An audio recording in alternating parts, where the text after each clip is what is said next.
சங்கீதம் 26:11 கூறுகிறது, நானோ என் உத்தமத்திலே நடப்பேன், என்னை மீட்டு கொண்டு என் மேல் இரக்கமாயிரும் என்று சொல்லி. ஆமேன். இந்த உலகத்தில் நம்மளை மீட்டு கொள்வதற்கு யாரும் இல்லாமல், நமக்கு உதவி செய்வதற்கு யாரும் இல்லாமல், நம்மளை வேடிக்கை பார்த்து கொண்டு இருந்த அந்த உலகத்தில் ஆண்டவராகிய இயேசு கிறிஸ்து நம்ம மேல வைத்த இரக்கத்தின் நிமித்தமாக நம்முடைய வாழ்க்கையில் அவர் விடுதலை தந்திருக்கிறார். பாவத்திலிருந்து, சாபத்திலிருந்து, வியாதியிலிருந்து தேவன் நம்மளுக்கு ஒரு விடுதலையை அவர் தந்து நம்மளை மீட்டு எடுத்திருக்கிறாரே.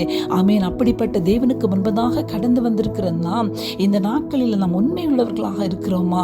நாம் பரிசுத்தம் உள்ளவர்களாக நாம் இருக்கிறோமா? என்னுடைய கரத்தில் நீங்க என்ன வேலையை கொடுத்திருக்கிறீங்களோ அந்த வேலையில நான் உண்மையா இருப்பேன் ஆண்டவரே என்று சொல்லி, ஆமேன், கர்த்தருடைய கரத்தில் நம்மளை முழுவதுமாக ஒப்பு கொடுப்போமா? நம்மளை மீட்டு கொண்ட தேவனுக்கு நாம் உண்மை உள்ளவர்களாக இந்த நாளில் வாழ்வதற்கு நம்மளை அர்ப்பணிப்போம். கர்த்தர் நம்மளை கொண்டு பெரிய காரியங்களை அவர் செய்வார். ஹல்லேலூயா.